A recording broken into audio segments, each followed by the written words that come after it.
Assalamu alaikum chers téléspectateurs be Jama TV ko do men arta men hiwro mo be inde mum e yettore mum men labina kadi no jodoto don à chaque fois e darugol Jama TV surtout ka émission mo waltata donc hande kadi den e mercredi le 20 décembre do ka studio Jama TV ko do kadi men arta men salmina musibbe men fulbe sénégalais be kala ka wawda wontirde hida salmina ko do kadi men arta men torano wano wali be ka laptaneji yo alla immimbe ko be wali ton parce que den andi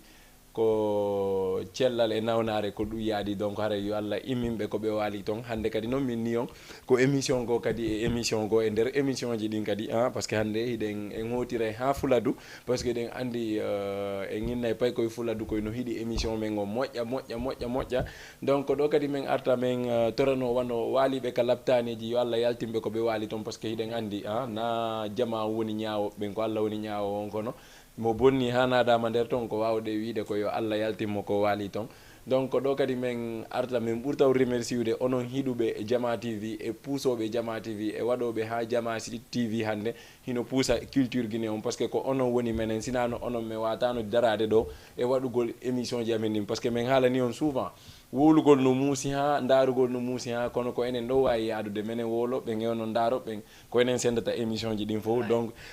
ko ɗo kadi min arta min salmina moko baɓe men jooɗiɓe ɗo ka nder saare ɗo no puusude kañum kadi culture Guinée o ma ɗum culture sénégalais on haray ko ɗo min arta min salmina on fota wona seeɗa donc ande kadi noon en hewti ka nder émission waltata min ni on waltata ko ni min fenata hay fuy kono ko min andi o kadi waltata Jama on fof anday ko honno woni honno parce que ɗon andi émission ko émission mo andintinɗa ko fi jeunesse on émission mo andintinɗa hiɗe mari artiste ɓe comédien ɓe artiste ɓe fuɗɗiɓe himugol tun e yaaɓe ha hakkude tawa no manquini soutien poɗen ɓen wawi ɓe soutenir de pousse ɓe par ce que hiɗen andi aduna on ko noon yarata donc merci beaucoup simi woli fi Fuladu haqqille ande yahay ha e Masta Sukuru kadi pay kum moƴƴu kum pay kum andintinɗa kan kadi hande min nayi mo tawa e wonɗo puusude émission waltata on parce que côté Fuladu on la wayinde ko kanko mi acciri toon kala faalaɗo émission wonɗo toon e Fuladu no wawi contactude tout Masta Sukuru kanko o bolidirte e DJ Billy donc merci beaucoup à Masta Sukuru ko ɗo kadi min arta min accita invité jo men on o salmina chers téléspectateur ɓe ɓen o wawa présentade o andinayi ko kanko woni hombo mawɗo min jonnima micro min accama salmina Jama Fuladu yesay salamu aleykum Fuladu salamu aleykum aduna o fop salamu aleykum an DJ Billy o mi salmini kala ko heɗoro en e kala mo heɗaki en mi salmini ɗum fop mino yetta ɗum mino juuro ɗum donc allez-y inde nden ko honno taw fiɓe anda ɓen oui ko Wela Murta oui allez-y donc enen kadi en salminayi Wela Murta fota mais Wela Murta ko noni nde guinde ɗon ko noni Wela Murta Wela Murta moom DJ Billy Wela Murta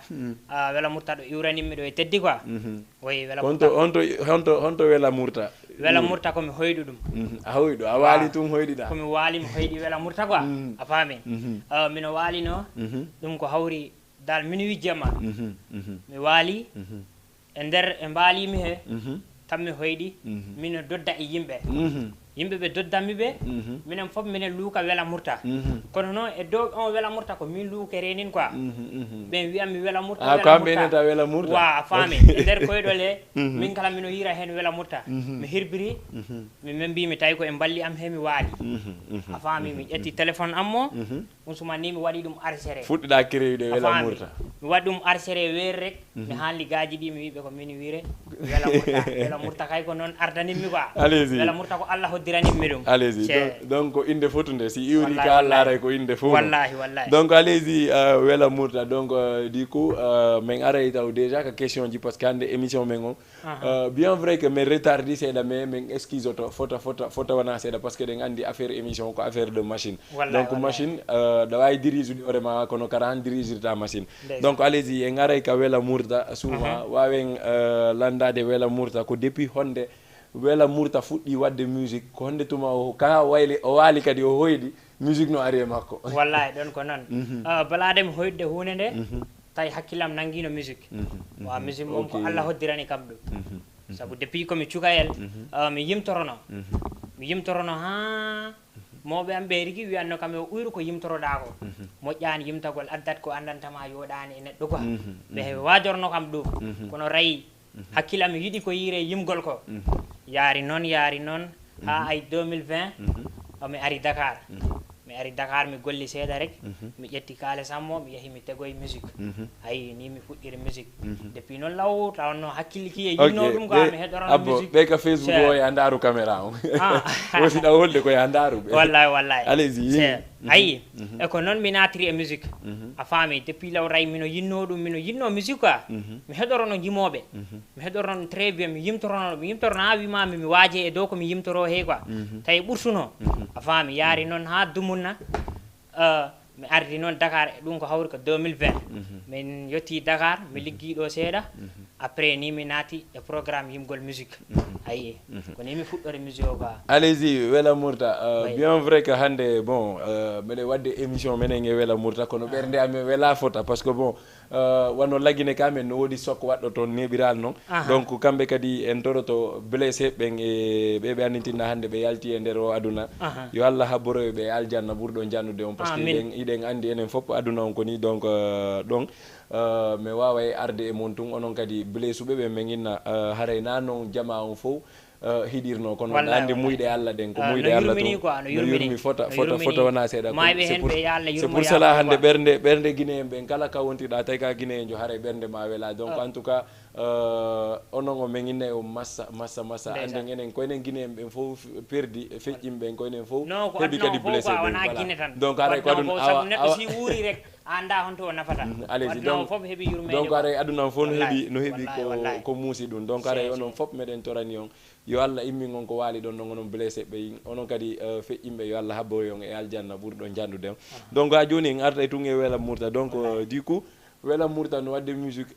hari paramɓe ma ɓen no jaaɓi ya waɗu musique ou bien par ce que en ni ɓen ni ya ɗoytu ko komi yimtoro ko quoi wallahi non min mawɓe yiɗano ɗum mawɓe mom ɓe yiɗano musique o quoi saabu komi fuɗɗi musique ko mbo nani mawɓe am ɓe ko nanɗungo ko ɓe noddam téléphone ɓe wimi hoko nandima e musique mi wiɓe ko yidde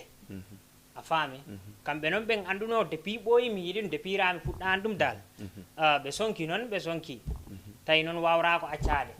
yaari noon ha mi hordi noon to amen mawɓe baba am tigui mbo noddirno ɗum réunion mbo noddani kam ɗum babirawo am gooro quoi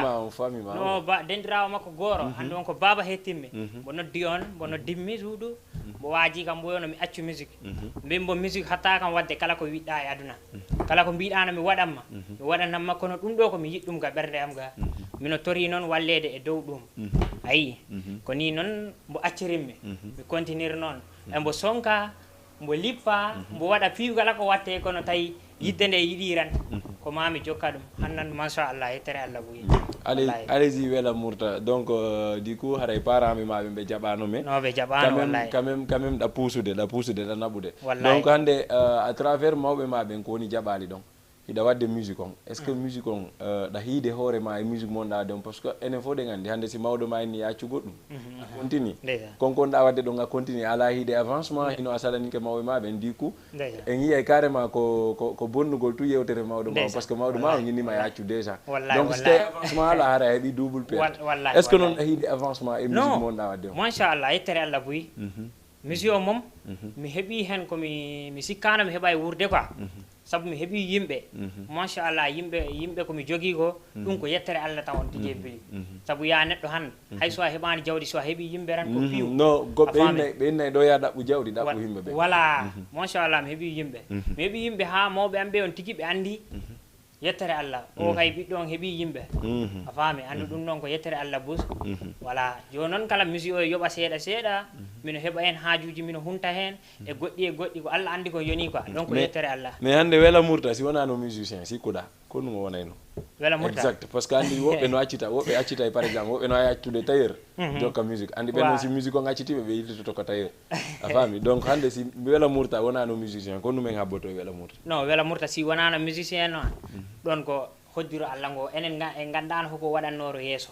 ha ɗon en mbawa yiide ko ɗum waɗi simi lan andi ko ni jabortalan ko ɗum waɗi simi numa woɓɓe wonay tailleur ha gasa walla nga finu tun waɗɗa musique non wona mi pinta mi waɗi musique de hari kon ɗon ɗa wadde min mi mawni ko baba am min koye qur'ana mi natirano mi jangganno saare amen ɗo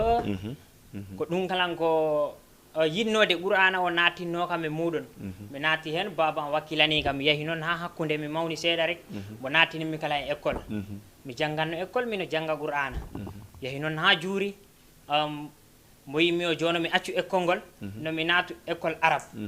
mi continue qur'ana o kay école arabe o ayi ko ni mi natiri mais ɗon wela murta laaɓani de ɗani fiyon nu parce que par exemple sa nadama école alquran jiɗa janggude hande sa nadama joni kadi école janggugol français a waɗi franco arabe donc mbeɗa wawi inde ko yaadigal bongal naaduma e musique par ce que fiyon ɗum si tawino ko qur'an on tuwonnoɗa wadde no gasa nattano ko musique non qur'ana o akono wimami ni rak musique o wona han mi yiɗi ɗum musique o komi mawnu rak mi yiɗi ɗum quoi andi hoko mi yirima noon andi mi yima mi yimtorono voilà ɗum depuis ra komi cukayel mi yimtorono musique mi yimtorono ha mi ari mi tawi ɗo jooɗimi ɗo nene am sonkammi mbo daƴinammi mbiyama wara yimto yimtagol ha ɓurti moƴƴani e neɗɗo a faami andu ɗon depuis ra mi natade e qur'ana mi natirno e qur'ana e qur'ana he kala e tawano e mino yidno e musique he qur'ana o tawdam e yidde musique o quoi a faami donc allez-y chers téléspectateurs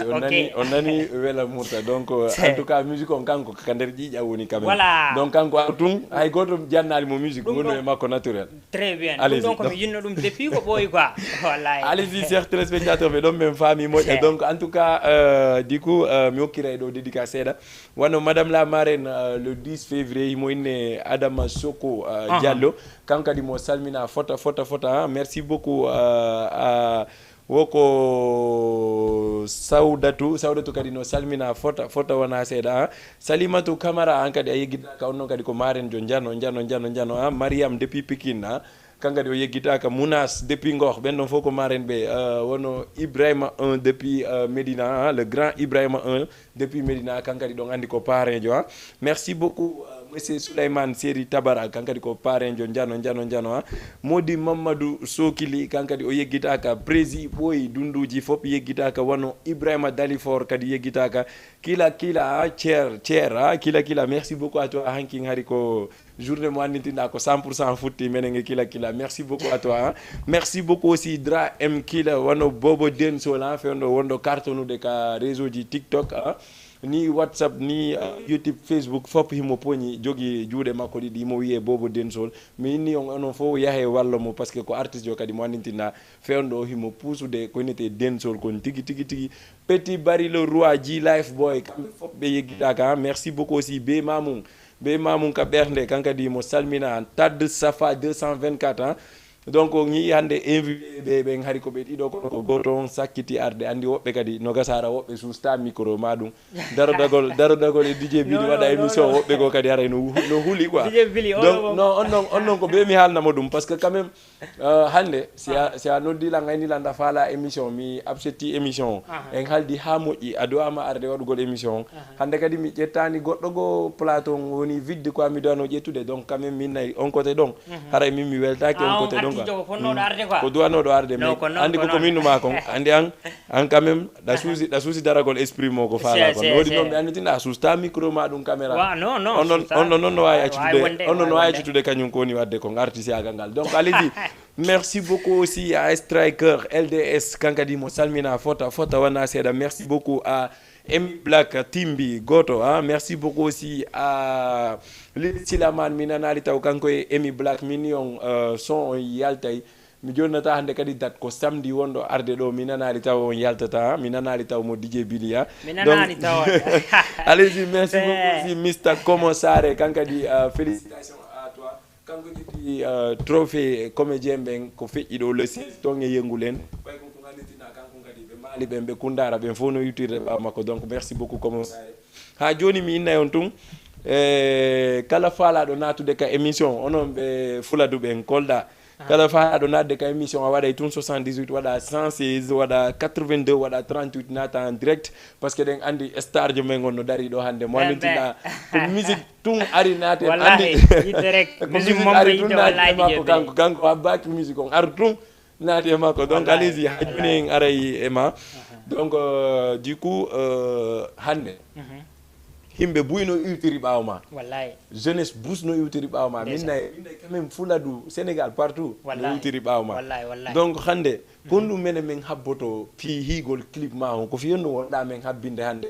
ha joni min heɓali clip mo andintinɗa min darede ɗon min anda hino star jo amen o fiyonno non wonan nen koye programme mum mi woni inchallahu rabbi mi wirama ko e nde ñalande mi wirama janggo mi wirama faɓɓi janggo mais est ce que na moyen o woni ala non moyen o moyen o e manque e dow ɗum de ha kono noon kala e dow programme o andu hunde be hunde ko tegere quoi a tega programme o kala ko andantama tegaka programme waɗa surprise mettara hettinde voilà ɗum ɗo ɗum koye programme mum men woni inchallahu rabbi DJ Billy wela murta haaldata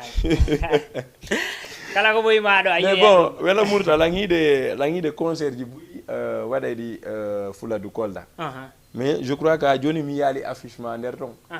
ma ɗum an addana allan affichement mais mi yalta o mi wata inde donc konno ɗum woniri ko fiyon ɗum ɗum eyyi ko haalɗa ɗo haalde ko ɗum e tawa e wasgol wadde rawn affiche o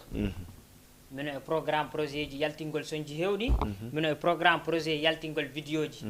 a faami wawara o wattu tedde mu programme muɗum ka programme concert ko ɗum addi o décembre ɗo mi ƴettani programme mais quand même artiste yo goto kadi invité alima toon e Fuladu fiya arwa ɗon non heewi artiste ɗi mo machallah ɗin heewi quoi waɗɗi kam invité décembre o heewi très bien ko wasde kam yaade ran kono wona o wondema alade wa donc allez-y wela murta himo dari ɗo ko Jama TV donc ƴette téléphone ji mon ndin waɗon 78 waɗon 116 waɗon 82 waɗon 38 naton en direct wawi yewtudude e wela murta mais si c'est bon grand wuri en naada e publicité taw arto en e wela murta hara Jama on soodi crédit hoosi carte ngal ha naadi crédit ji ɗin fino dugole donc en tout cas e yahay ndaaro en taw publicité arten en direct enen e wela murta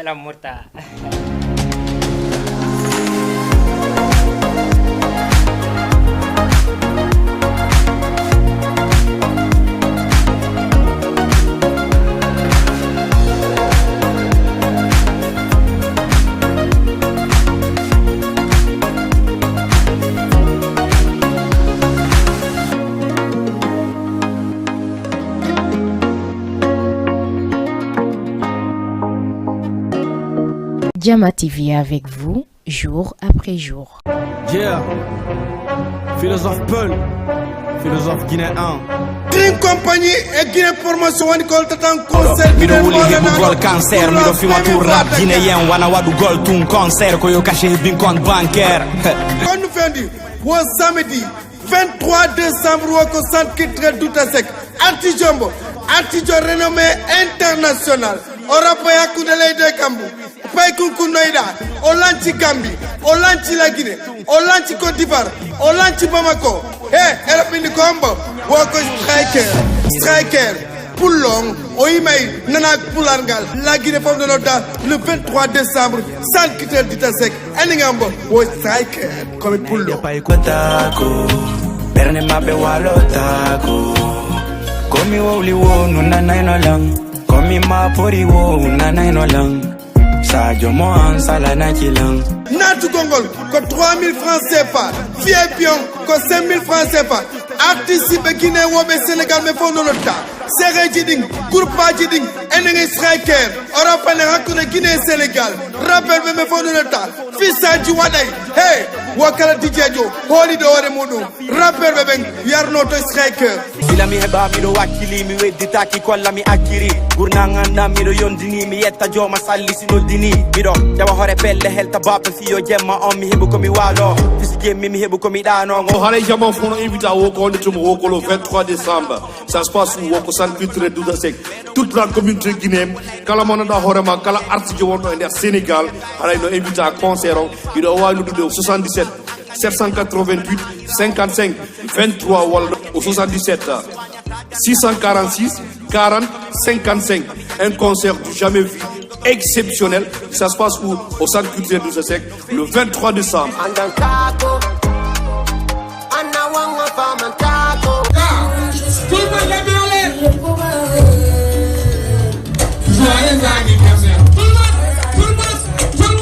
Et top, c'est parti, Dakar Sénégal, Jama TV vous présente l'anniversaire de DJ Billy, direction Nyani Night Club, 10 février, à ne surtout pas rater. On invite toute la communauté guinéenne de venir maximum de soutenir DJ Billy, direction Nyani Night le 10 février. Minanali! 10 février, Minanali Tao.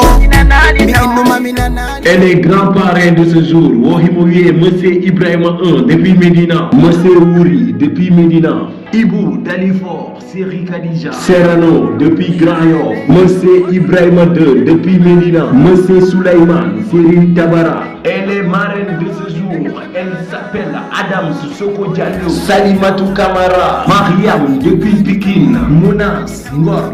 Prévente Woko 2500, Zouzi Woko 3500, VIP Ko 5000 francs.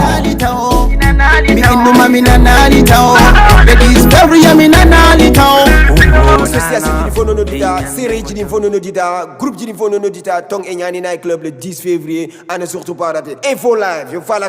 numéro de téléphone 77 445 86 10. Et bien sûr, on se donne rendez-vous le 10 février au Nyani Night Club Minanali. Chers téléspectateurs, rendez-vous le 10 février Minanali. Godonati taw jette mo kaligne. Allô? Ya yalle. Assalamu alaikum. Wala murta noto. Wa alaikum salam. Babam Demba. No jarama. Jawre. Jam do woni. Jam bole terella. Ono activité ji. Din do sipire sere.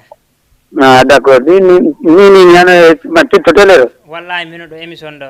D'accord. Ni ko appel mino dima ko way mi joda ke tele ko. No ko non kay wallahi. Mino salmina ma mino duo très bien no. Se mi weltimo min kalan. Mino lando ya Allah nawru yeso ko. Amin ya Allah. Salmina na kam mabbe ma invité be me salmini be buyi mi weltima ko bari ma invité ko buyi wona te. Me weltike fota. Mi weltike ko waddo mo invité ko suka men ko minen hawti sare. Wallahi wosi goddo. Mino tori noddi siddo ma ar holli. Voilà. Mino tori wallede e makko ha Allah waɗa mon jali complètement e nder Fuladu. Inchallah. Par ce que hande neɗɗo si nangi huunde si o nanganaka haray toujours ko ruttoto ɓaawo. Wallahi. Minen noon Fuladu faamo ko heewi kala ko nanguɗa heɓe yeɓɓede kono noon dal tawa saŋaani.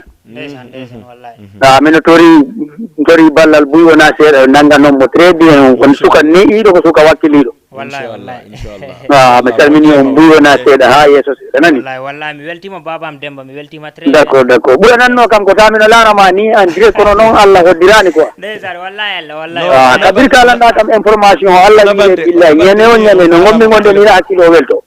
wallahi c'est mino tori ya Allah ɓeyduma dandama kara e kasara c'est amin ya Allah ya gagne horo amin ya Allah amin ya ko ɗaɓɓata ko ya Allah okkuma ɗum allahumma amin ya rabbal alamin merci ya o jarama ha yeeso seeɗa mi arta e man ye nani mi weltima très bien nak mi weltima d'accord jarama o jarama d'accord allez-y ko Demba kadi no salmina fota wona seeɗa haray min yi ballal ngal donc aduna ko ni si a yi musidɗo ma no wadde hay sayna musidɗo ma si tawi tun a yi neɗɗo sifa ma no puusude goɗɗum ar wallitoɗa mo puusa par ce que eɗen andi fenɗo musicien ɓe no ɗuuɗi pour yon tigui avance u taw déjà ko probléme donc du coup en etoto enen fop duñen wonɓe arde ɗo ɓen par ce que mi haalani on ko fi honɗum min waɗi plateau Jama TV ɗo hande jeunesse on min wawa ɓe nodditude ɗo ko fi honɗum c'est parce que uniquement min faala puusude culture jiɗin fop woni onon ɓe fuladuɓe minen quand même directeur amen ko chaque fois ko ɗum innata men wataw yeggituɓe fuladuɓe wataw yeggituɓe fuladuɓen bien vrai que enen koyen fulɓe fuuta kono fulɓe fop ko gotum directeur Jama TV on ko ɗum chaque fois innata men inna kala mo andintin noon carrément no mari ko faala hollirde addemo ka plateau Jama TV ɗo hollira par ce que ɗen andi par avant hari sa yehi télé pour ya daro tun ko problème maɗum pour ya yew heɓa accès daragol e plateau waɗa plateau ma on haare no satti donc hande enen fof woni woloɓe haala wota en etoto tun pusidiranen enen fof donc woni onon ɓe fuladuɓe en so yimeɗe wadde émission ko émission ji ɗi annitinɗa min hawkali goto fof min ɓanniti donc ƴetten oɗo ka ligne allo allez-y merci beaucoup donc du coup koko mi haaleno kon etoɗen pousse en fop wawa yarde yeeso donc merci beaucoup à King Boy Dance et Junior King Boy Dance kamɓe fop ɓe salmina Dan Sal Boy Ridim kadi yeggitaka voilà haray onon fop iɗon salmina fota wana seeɗa Cobriano le président donc Cobriano kankadi kanko ni président union ji ɗin fof ton e Grand Dakar kankadi mo salmina fota monsieur Lay Danger borom le 30 kankadi haray mercredi kadi prochaine e mari ɗo invité jo wano en innay tun ko Junior Bari kanka ɗe gandi mo mari anniversaire le 6 janvier ton e ñani donc en heɓoyaymo ɗo e plateau donc arten e ko on no murta wela murta nanguɗoɗo wela murta andi onon indeji moni no ɗuuɗi masta sukuru no woodi wela murta mi anda e honno niwre woɓɓe donc allez-y ƴetten o ka ligne rapidement arten allo wa assalamu aleykum wela murta noto allo oui salminama dole man ɗo janto wonda mi tontimama mawɗo pulla waddawle weltima karema Allah nawru yeeso amin ya Allah watto weltare gum ɗon Allah ran anninden quoi ko noon mawɗo wallahi ɗoni komi laara en direct mi weltima très bien mawɗo wallahi salminima boyi salmina gonɗaɗo mi nanɗo ko janto gonɗo min kala mi jarima très bien wallahi yo Allah nawra affaire yeeso Allah nawru yeeso amin ya Allah ñagoma jamme cellal amin ɗo kan ko il faut min mbaɗana soutenir quoi mais nangarma buyi ena seeɗa aha ɗo kam Allah ko anni ko woni quoi ɗo kam komin ñagaron duwa Allah nawri yeeso quoi kala ko nanguɗa yo Allah faaboyo amin ya rabbal alamin weltima wela mo tan weltima kalko ɗeni ko naara bedde téléphone am ɗo c'est jarama wa jajef ok jarama wela mo sawa allez-y merci beaucoup ka jondanerga allo allez-y donc on merci beaucoup à Enzo Biusi kadi no salmina fota Enzo Biusi sapo à toi wela murta hande ko honnum hiiɗa e musique fula don honnum manki e musique fula don ko do a ɓeyditede hara onon on hiya e hoore mon onon musicien ɓen fula du parce que quand même ko wowla o ko fula du wonni musique on no satti a faami côté ton enen fof ɗe gandi musique on no satti donc honnum mankani musique on hande wono noddoɓe waɗa on soutenir ko he honnum ɓe dowa o wallude onon musicien ɓen wano noddoɓe waɗa men soutenir waɗoɓe on soutenir ɓen hande hiɗen andi musique on no satti e nder fuladu artiste ɓe ɓen no ɗuuɗi avancement ala heɓade 100% ƴetten oɗo arte joganolan ɗon avancement ala heɓude heɓade 100%. allo salamu aleykum allo wi wela murta noto a salminama ɓuyana seeɗa mi tontimama meeta na jaam tan gonɗa jaam ɓole yettere Allah onon programme ji ɗin ɗo sippire seeɗa salmini janima ɓuyana seeɗa min kadi mi salmitike mawɗo yo wela murta bo mi jabano hoore an min ko hiɗi ok yo Allah nawru golle yeeso wela murta allahuma amin a duwanama a ñaganama jaam wallahi jarama weltima allez-y merci beaucoup ko no hiiɗa e probléme musique fuladu on fewndo non ko noon wiiɗa yimɓeɓe pour nangalngol kono ɗum soutenage manque ɗon soutenage on mbo woni kono ɗum won tigui dowa wallitirade onon parce que soutenir o foof hande artiste e yodde eko wona ko wiire staff anda faami lagandi staff artistique wona ko wiire staff wano daranagol artiste muɗum wanna ɗum projet ji ɗi andantama si waɗi ɗi han kala mbo andano sengo musique fula du o si yii ɗum ha welante ɗum fof ko e daranagol artiste ji ɗi tawa wala ɗum yimɓeɓe pour ɗum darade yimɓe koyeje ɗe wono yimɓe mawniriɓe ɓe andantama ɓuuri minen ɓuuri woɓɓe wala ɓen e poti daranade ɗum e dow artiste ji ɗi keɓano jaara yeeso artiste fula du e keewi ɗin keewi très bien ko wona kam e woodi ɓe nanaka e woodi kala non nanaɓe kono noon ko yettere Allah hande yiyayo DJ Billy kala ko yiɗɗa so a yiɗi a waɗi ɗum ɓernde maɗa a liggori ɗum no ko yiɗa liggorte ni han aduna o yiyat ɗum aduna o nanat ɗum an kala a nisoyra e ko mbaɗɗa he ko quoi oui saabu minen kala pour min nangane ko il faut minen ɓe min muña si min muñani han nanganede nde saɗak gonga laaɓu ka donc message labaɗo mo wela murta yaljini donc en tout cas onon wonɓe darde ɓen wawɓe soutenirde wela murta e artiste ɓe go yaltine soutenage ji ɗin soutenonɓe par ce que hande ko ɓe woni kolda ko ɓe woni fuladu ko ɓe wawi avancinde fuladu hande musique ko hikki ɗon foti hande sa inni grand artiste Sénégal sa itti joni wono Youssou Ndour e Baba Maal en ɓeɗo fof no dowa e wonde place ji mabɓe janggo donc c'est pour cela pusugol ɓe c'est très important Donc, en tout cas, merci beaucoup, Adam Soko. Adam Soko Diallo depuis États-Unis. Merci beaucoup à toi. Kankadi hidon andi ne biral non ko nati États-Unis ha ko jiwo manitina kankadi mi jettuno mo mi wadi maren ni o hewto ino États-Unis o indi la inchallah rabbi anniversaire on mi wada participation en tout cas merci beaucoup à toi Adam Soko. Mindo, quant à moi, je suis très content de toi. Fiyonu parce que ande sa wondi e goddo Sénégal do habe ni ma himo der États-Unis dum don tun ko welo don tan ko weltare kay donc ko be ti kalam bo yehi bo yedirani man don ko be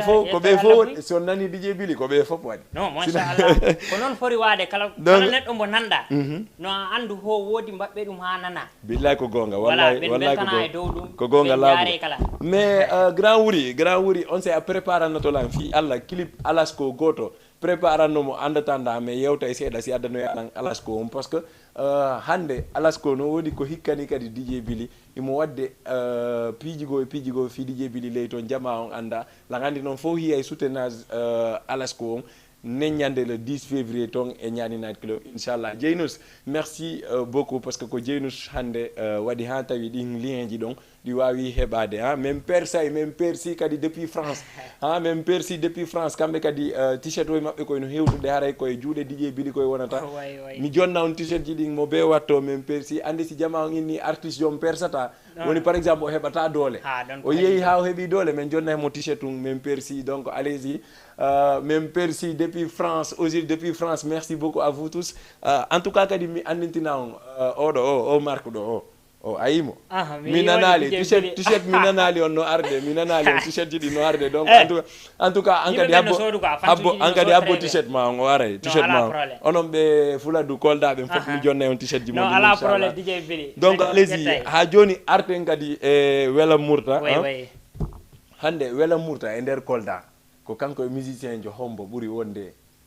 wadde ni parce que quand même burta wadde jokko parce que yiden andi artiste be ben quand même si oda no yeyde ma la mari dole o ka no yeyde o ko tito la mari dole tu vois mo beno faminde ko dum do jonno mais falandu de wela murta kanko hombo nabidi exact non machallah wodi be mi nabidi ron mino yetta Allah e mabbe mino yetta Allah awata be limude non mi limaybe wano lumière fuladu wa wobbe mom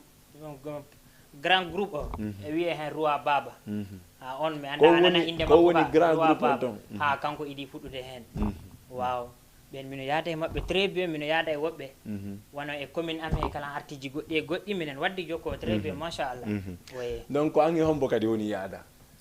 be mi yimdata ko angi hombo woni yaadata onon haram feppata wona war ramen jaadara onon non ido haram feppata non min ala on artiste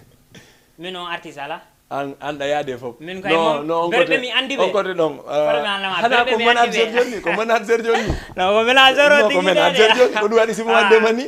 quand même on labbina ko non e hombo ni yaada parce que quand même sida himude nodi be andintinda ange mabbe o yaadata non min nodi be andintinda ansi a himi do hande jango be hima be classe ma ben no wodi no DJ Billy e wodi ay min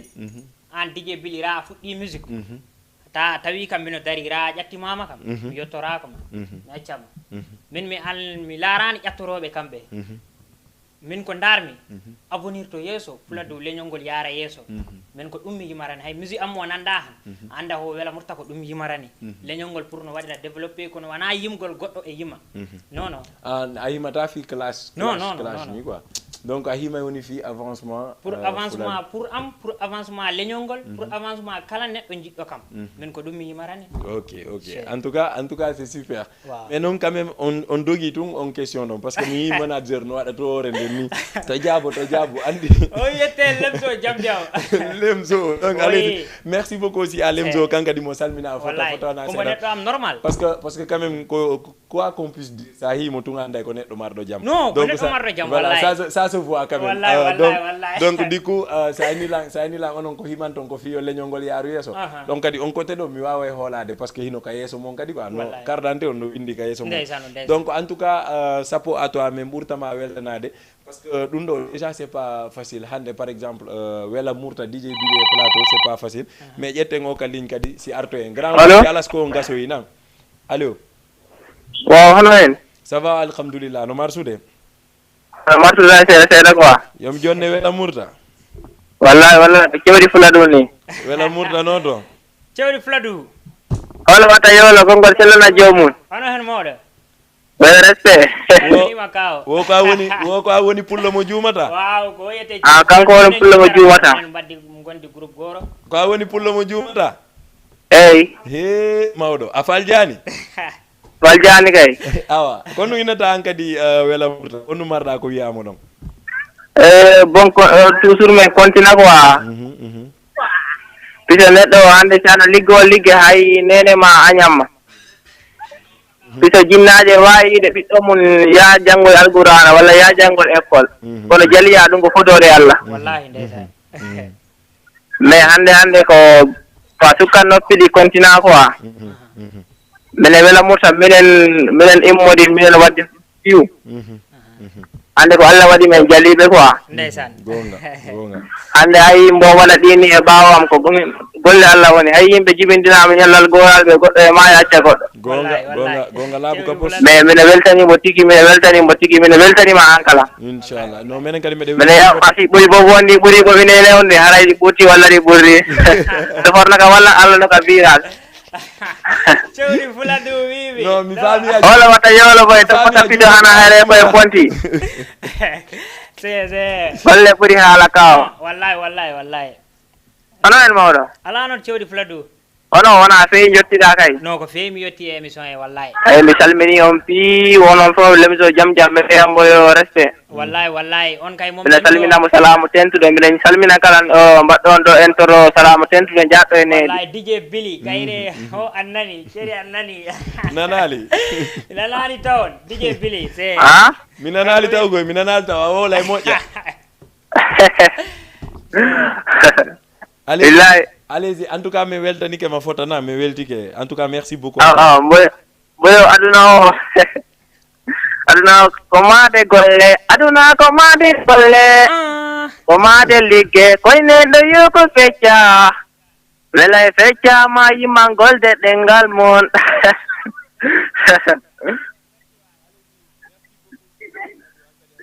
Fota anka non prépare lela murda inshallah wa cewdi haddon DJ Billy après ça no deyma buri ni sala inshallah waaw do DJ Billy kum noddudo ma do ko minen yimdara minen baddi minen pewjidi haaju o minen liggo tanin minen kala nanda c'est ko Allah woni hoddiran tambo tawe émission he kanko bonto amen kolda OK en tout cas si o aroyi kanka di haray les portes sont grandes ouvertes si bo ari re ngara inshallah minen fo e makko inshallah donc wela murta si grand wuri gayni en daro e Alasko Artem parce que Alasko kadi Alasko mo Guinée ko do mo andintinda fewndo himo wallitade DJ Billy moƴƴa minnay ko artiste jo manintina nano mi sikkirnomo non hande mi woni e yewtirde donc yahay ndaro en Alasko grand wuri si c'est bon Arten Jeynous ndaro en Alasko Aren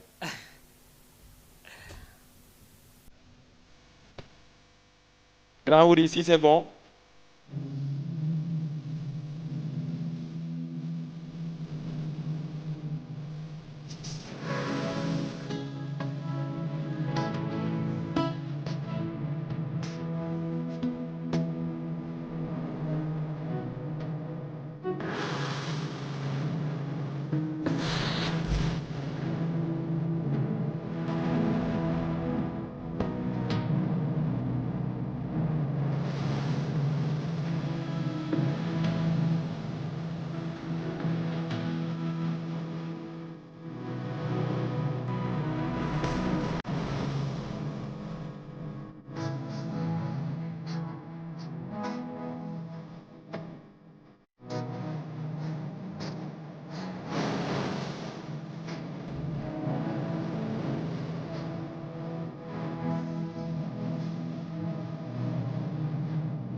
L'homme s'appelle Alasco, l'homme qui désire grave là-bas en Guinée. Donc,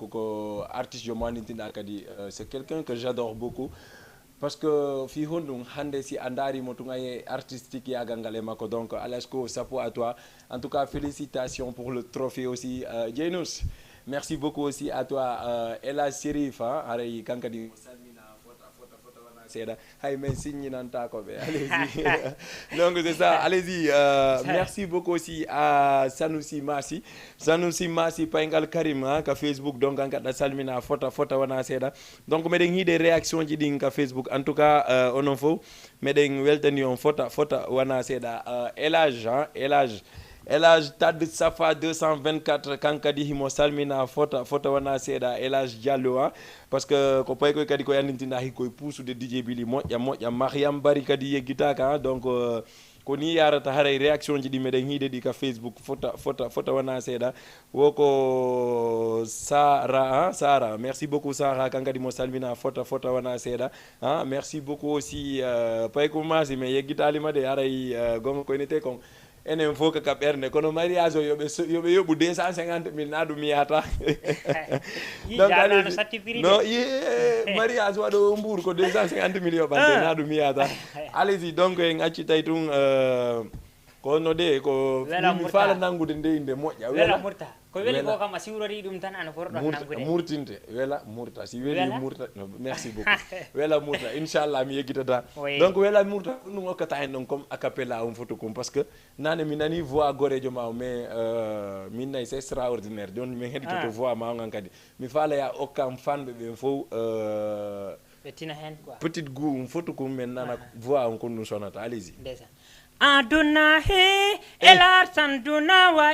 ndeysa aduna mbe me mbaten yila e men Allah daren ko timi en ko wallahi koni fulbe daren ko hofi en ko koni DJ Billy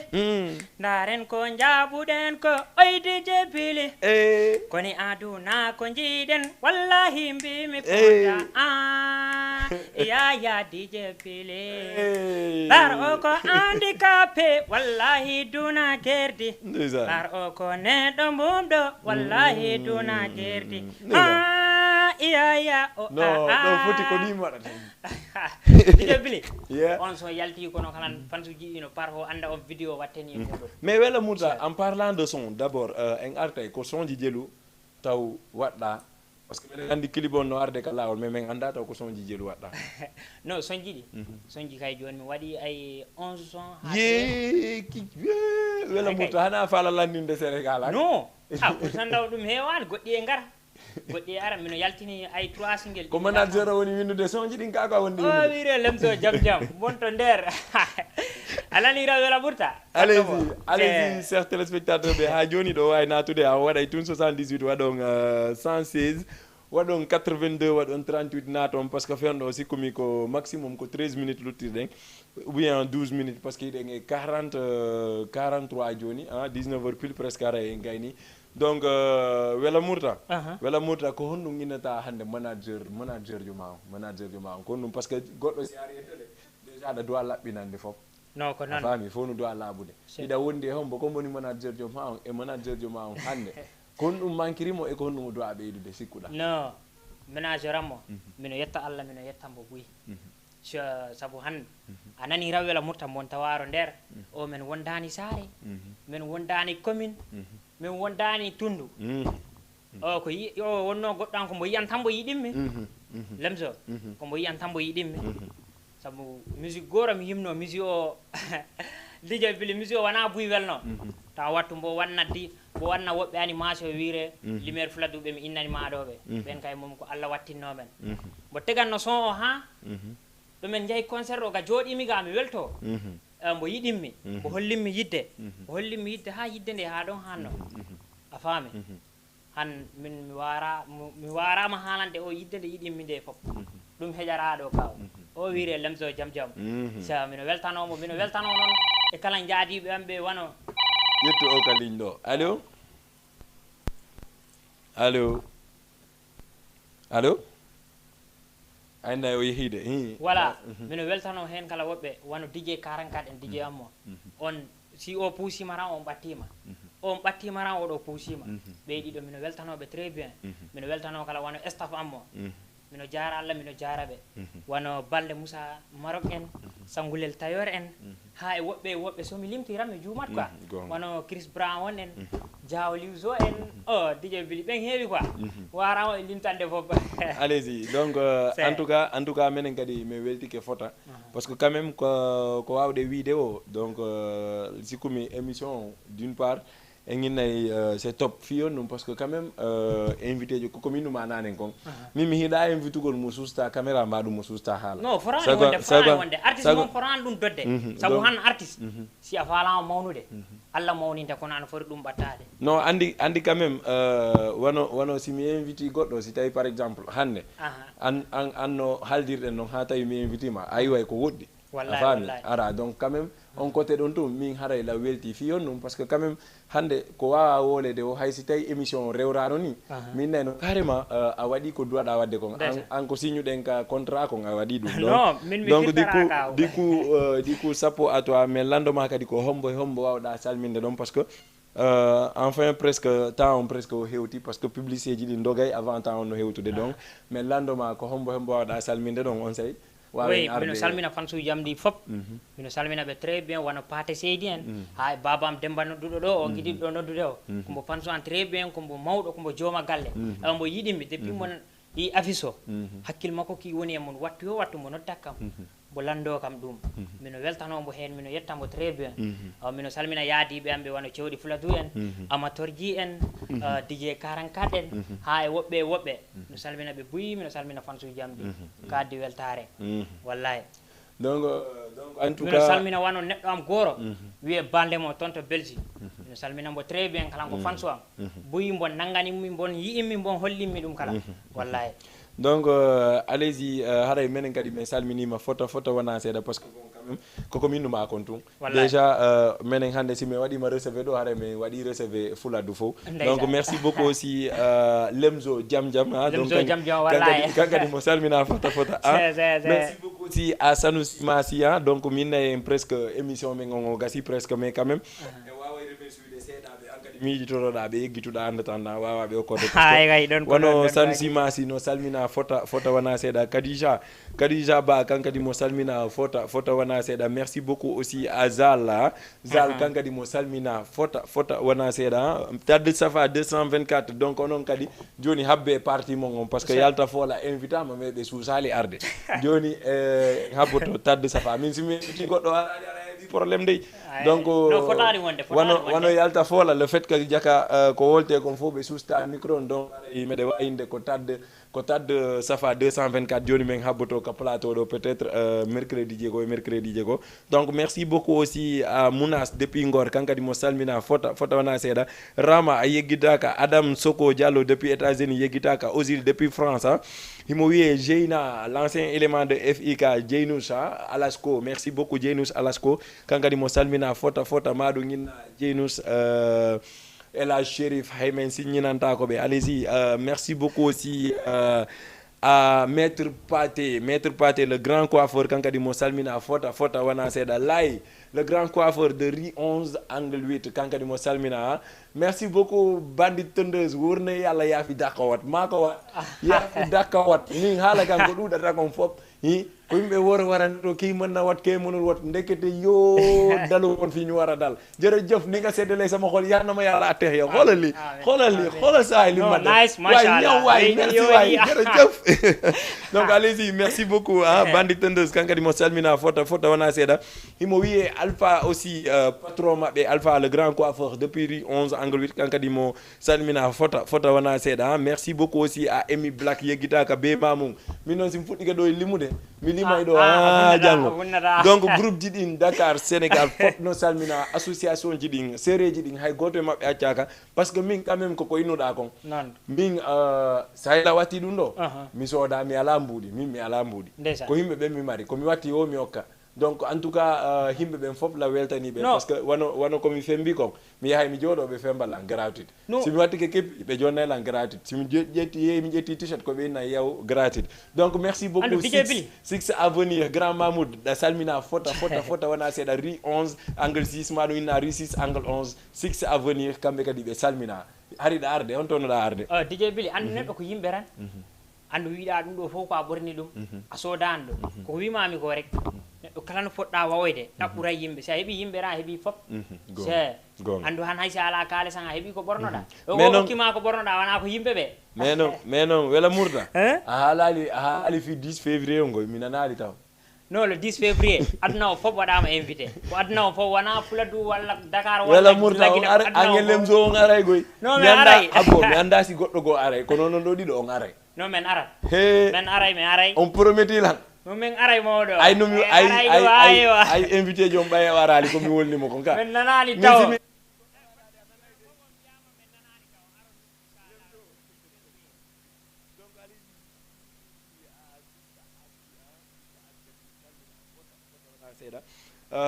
jiwum ko gannintinɗa chaque fois o nodda lan je l'adore beaucoup Sister Asi Zik FM kankadi lan salminamo fota wona seeɗa par ce que ko neɗɗo mo annintinɗa kankadi à chaque fois o nodda lan o haalna lan fi projet ji ɗimi woni wadde ɗin donc merci beaucoup à toi déjà série Ibou Dalifort kankadi mo salmina l'ancien marraine de Efiga joni ko modi makko woni parrain o donc allez-y merci beaucoup à déjà Niki depuis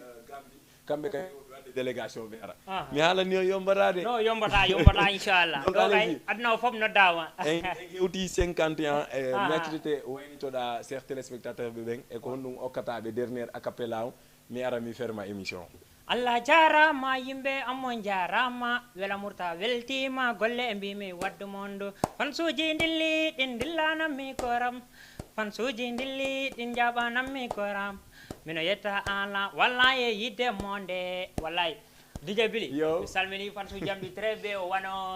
mawɗo ɗay fayen o woni argef maire o ko giɗo am très bien mino salminamo buy ha boy siso manen Elzo Canada en bacci Samba Espagne ɓen fof wela Mourta e salmina ɓe très bien mino salmina fan suji ɗi fop donc mino salmina wona Pate Seydi en donc allez-y merci beaucoup kila pay kon ko gannitinɗa fenɗo kankadi min on apopiyano no wodi no himirte ka habbe kila no arde o kanko ko no himirte pay ko gannitinda himo puusude fewndo kanko culture on fewndo o mooɓi artiste ɓe fof mo jogiiɓe ka juuɗe makko himo puusude miñirawa mo annitinda kankadi ko pay kon dowa ko wallede chaque fois mi haalani en accen tan hiyu marɗo talent acciden mo himo haylo e saare nden goɗɗo sino wondi e talent jama wawɓe mo wallude ɓe yoɓe wallamo donc daari wono voix wela Mourta en ananay tum voix o anda carrément ko voix fuladu tigi par ce que andi min ko nu wela talan e musique fuladu sa nani musique maɓɓe on tum anday ko cosaan ɓe himirta ko voix cosaan tigi ɓe himirta no manki DJ Billy alɓe tourna vidéo ji ɗum ɓe ngara ɗo inchallah ka allez-y donc grand wuri ɗa wawi lan préparanade kila ɗo en hewtu e 55 wayntoɗen joni chers téléspectateur ɓe ɓen daranan ɗon clip Thier Dansal kila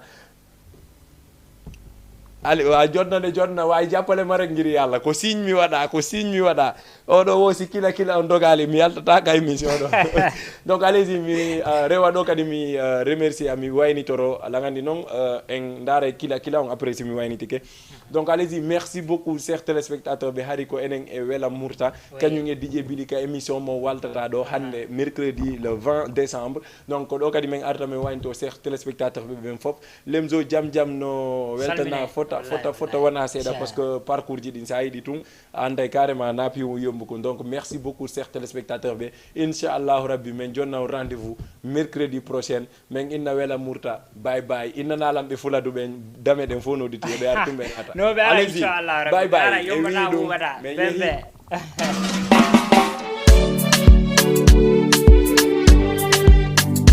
kila labano sinyandi oyo bobo labaro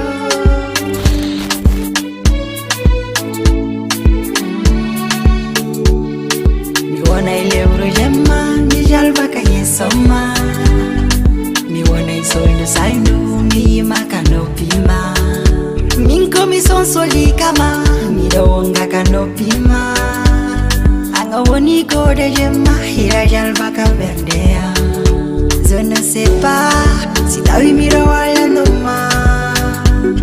ka koydolma darumira yesoma ay minani be yetoma minka mi datama kono ajutumbe mi yetoma igongol bay ko mingema goro ko jelu mi fala ma jambude goro